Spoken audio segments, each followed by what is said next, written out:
আজ হচ্ছে জগন্নাথ দেবের স্নান যাত্রা। মেয়েকে নিয়ে সারাটা দিন কীভাবে কাটালাম, আর পেয়ে গেছিলাম একটা ইনভিটেশন কার্ড খুব স্পেশাল। তো এই নিয়ে হচ্ছে আজকে আমার ভিডিওটা, তো স্কিপ না করে পুরো ভিডিওটা দেখতে থাকো। So hello everyone, good morning. কেমন আছো তোমরা সবাই? আশা করি খুব ভালো আছো, আর আমিও খুব ভালো আছি। আমার একটি নতুন ভিডিওতে তোমাদেরকে জানাই স্বাগত। আজ হচ্ছে সোমবার 29শে জুলাই, বাজে হচ্ছে ঘড়িতে ওই সকাল 8টার মতন। দেখো আমি চলে এসেছি নিজের ঘরে, কেননা এখন বেডশিটটা চেঞ্জ করে নেব। চেঞ্জ করে নিয়ে একটা অন্য বেডশিট বাঁধবো। কেননা জানো তো, আমি না রবিবার আর সোমবারের মধ্যে দুদিনের মধ্যে একদিন, যে কোনো একদিন বেডশিটটাকে না চেঞ্জ করি।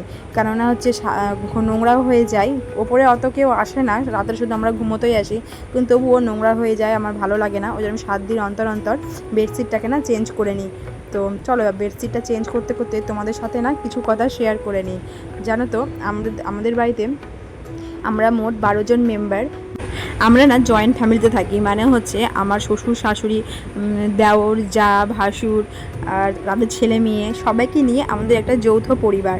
তো আমাদের পরিবারটা না অনেক বড়। যেন একই পরিবারে থাকতে যেমন মজাও আছে, তেমন কিন্তু কষ্টও আছে। আর আমার বাবা বাড়ি যেন মালদা মঙ্গলবাড়িতে, আর শ্বশুরবাড়ি হচ্ছে ধরমপুরে। ধরমপুর বলতে মানিকচক থানার অন্তর্গত ধরমপুরে, জেলা কিন্তু মালদায়, কিন্তু পরে হচ্ছে ধরমপুর। যেতে কিন্তু অনেকটা দূর, মানে 1 ঘন্টা লাগে আমার শ্বশুরবাড়ি থেকে বাবা বাড়ি যেতে। আর জানো তো, আমি না আগে একা একা যাতায়াত করতে একদমই পারতাম না। আমি যে স্কুল টিউশনি যে যেতাম, কলেজে যেতাম, তো আমার ফ্রেন্ডদের ছাড়া আমি কখনোই যেতাম না। ওরা যদি না যেত তো আমিও না যেতাম না।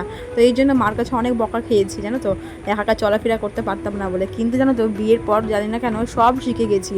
ওই যে সব বলে না, মানুষ ঠেলায় পড়লে সব শিখে যায়, ওরকম হয়েছে আমার অবস্থা। ঠেলায় পড়ে তো সবই করতে হয়, তাই না? তো আমি যখন জানো তো একা একা মানে চলাফেরাও করতে পারি। তো এখন ভাবি যে একা একা করা মানে সব কাজ করা কতটা জরুরি, কতটা প্রয়োজন। একা একাই চলাফেরা করতে হয়।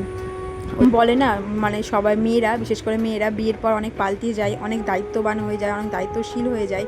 তো আমার ক্ষেত্রে না ওই রকম। জানো তো, প্রথম আমার না মানে একসঙ্গে, যেহেতু আমি ছোটো থেকে এভাবে থাকিনি, তো আমার না খুব অসুবিধা হতো এইভাবে থাকতে। আর আমার বাবা বাড়ি যেহেতু মালদা শহর টাউনের ভেতরে, আর আমার বিয়ে হয়েছে ধরো গ্রামে, তো একটু অ্যাডজাস্ট করতে না অনেক প্রবলেম হয়েছে। অনেক দিন পর মানে মনে হতো যা এটা আমার নিজেরই বাড়ি, না হলে জানো তো আমি নিজের বাড়ি মনেই করতে পারতাম না। আমারও না অনেক অসুবিধা হয়েছে, জানো না, অনেক মানে সময় লেগেছে আমার এইখানে অ্যাডজাস্ট করতে, মানে শ্বশুর বাড়িতে। তো যাই হোক, জানো তো, আমার মানে মেয়ে হওয়ার পর আমি তখন ভালোভাবে অ্যাডজাস্ট করতে পেরেছি। না হলে মেয়ে না হওয়া পর্যন্ত আমার মনেই হতো না, আমি না থাকতামই না বেশি এখানে, জানো। এখানে থাকতাম 7 দিন, তো আবার ওখানে চলে যেতাম। মানে আমি কি বলবো, মাসে যে কতবার গেছি আমি বলে বোঝাতে পারবো না। মানে অনেকবার আমাকে যেতেই হবে ওখানটাতে, আমার এখানে একভাবে মনই বসতো না। তো দেখো কত কথা তোমাদের সাথে শেয়ার করে ফেললাম। তো চলো, এখন দেখো আমি চলে এসেছি ঠাকুর ঘরের বাসনগুলো মুছে নিতে, মেজে নিতে। প্রত্যেক দিন সকালবেলা না আমি এই কাজটা করে থাকি। আর এই দেখো, তারপরে এসেছি ঠাকুর ঘরটা ভালো করে মুছে নিতে। তো সকালবেলা এই কাজটা তাদেরকে করে নিচ্ছি, কেননা মেয়ে স্কুল থেকে চলে আসবে, এসে পরেই ওকে দেখতে হবে, আবার রান্না আছে। তো বুঝতেই পারছো, আমাদের তো অনেকজন মেম্বার, তো কাজও অনেক আছে, তো সবাই মিলেমিশেই আমরা করি। তারপরে দেখো গাছগুলোতে না প্রচুর শুকিয়ে গিয়েছিলো, আর অনেক অনেক গাছ দেখো আমাদের নতুন করে বসানো হয়েছে। যেহেতু আমাদের নিচে না একদম রৌদ্র পড়ে না, ওই জন্য ছাদেই আমরা গাছগুলো লাগাই। আর ওই দেখো মাছের ক্যারেট, প্রচুর মাছের ক্যারেট নিয়ে এসেছে, ওই সব ওগুলোতে করে আমরা মাটি ভরে দিয়েছি।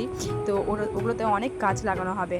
আর ওইদিকে দেখো ড্র্যাগন ফ্রুটের গাছগুলোতেও জল দিয়ে দিয়েছি, না হলে তো হবে না। আর বৃষ্টিতে সেরকমভাবে হচ্ছে না যে গাছে জল হবে, মানে গাছের জল দিতে হবে না।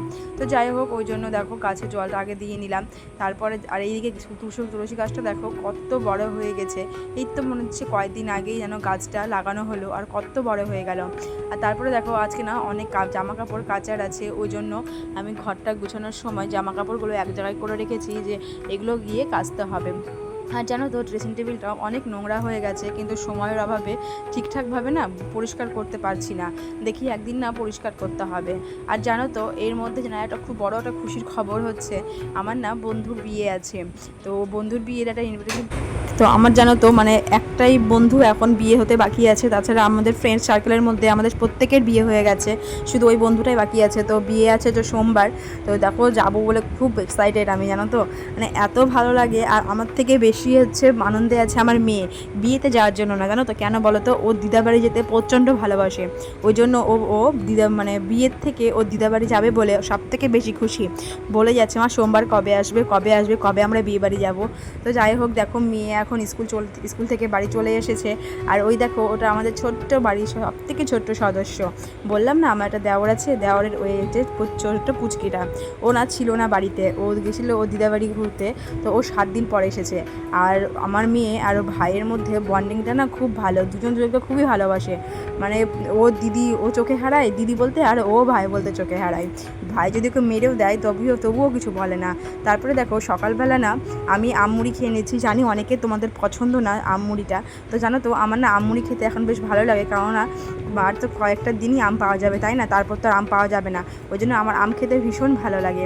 আর আমি কিন্তু সিম্পল খুব রান্না করেছিলাম, একটা সবজি করেছিলাম মিশানো সবজি, আর করেছিলাম ডাল আর করলা ভাজা। তারপরে মেয়েকে যেন ঘুম পাড়িয়ে দিয়েছিলাম। আর ঘুম পাড়িয়ে তারপরে এসেছি দেখো ঠাকুর ঘরে, কেননা জগন্নাথ দেবের স্নানযাত্রা ছিল। তো দেখছিলাম যে আমাদের জগন্নাথকে কত সুন্দর করে সাজিয়েছে স্নান করিয়ে। দেখো এত সুন্দর লাগছিল না, স্নান করানোর পর জগন্নাথ দেবকে এত ভালো লাগছিল। ওই জন্য একটু প্রণাম করে আসলাম। তারপরে না আজকে অনেকগুলো কাপড় জামা ভিজিয়েছিলাম কাচার জন্য, জানো তো, মানে বিছানার চাদর টাদর সব যেহেতু চেঞ্জ করেছিলাম, তো রেখে দিলেই অনেকগুলো হয়ে যাবে। ওই জন্য আমি না রাখি না জামা কাপড় সেরকম, যেগুলো হয় কাচার সেগুলো সব কেচে দিই। একটু কষ্ট হয় কাচতে, কিন্তু আমার না কাচতে একদম ভালো লাগে না, কষ্ট কিন্তু কী করবো বলো, কাচতে তো হবেই। আর জানো তো আজকে স্নান করতে করতে আমার 3টে বেজে গেছে। মানে মেয়েকে খাইয়ে সব রান্না করে মেয়েকে খাইয়ে বাসন টাসন মেজে তারপরে একদম স্নান করে কাপড় কেচে স্নান করে বেরিয়েছি। আর বাসনটা থেকে গেলে না আমার না বিকেলবেলায় একদম স্নান করার পর কোনো কিছু করতে তেমন ভালো লাগে না। ওই জন্য আমি চেষ্টা করি যেন আমি সব কিছু আগেই করার। তো দেখো আমার এখন সব কাপড় জামা মেলা হয়ে গেল। এবার 4টে বাজে, খাওয়া দাওয়া করে চলে এসেছি। এখন একটু রেস্ট নিব, মানে একটু ঘুমাবো। বাঙালিদের খাওয়ার পর একটু যদি না ঘুমাই তাহলে কি হয় বলো। তো দেখো নিজের ঘরে চলে এসেছি, জানলা বন্ধ করে দিলাম। এবার আরামসে একটা লম্বা একটা ঘুম দেব, তারপরে ঘুম থেকে উঠবো, উঠে মেয়েকে পড়তে বসাবো। আর মেয়েকে যেন তাড়াতাড়ি ঘুম পাড়িয়ে দিয়েছিলাম, ওকে একা রেখে আমি চলে গেছিলাম নিচে। আর জানো তো ওপরে এত গরম পড়েছিল আর ওপরে ঘুমিয়েছিল, তো গরমের চোটে যেন ঘুম থেকে উঠে নিচে চলে গেছে। তো এখন নিচেই আছে, তো ভাবলাম ও থাক নিচে ঠাম্মাদের কাছে, আমি একটু রেস্ট নিয়ে নিই। তো আমার ভিডিওগুলো যদি ভালো লাগে তো অবশ্যই লাইক কমেন্ট সাবস্ক্রাইব করে দিবে। দেখাবে পরবর্তী অন্য একটি ভিডিও।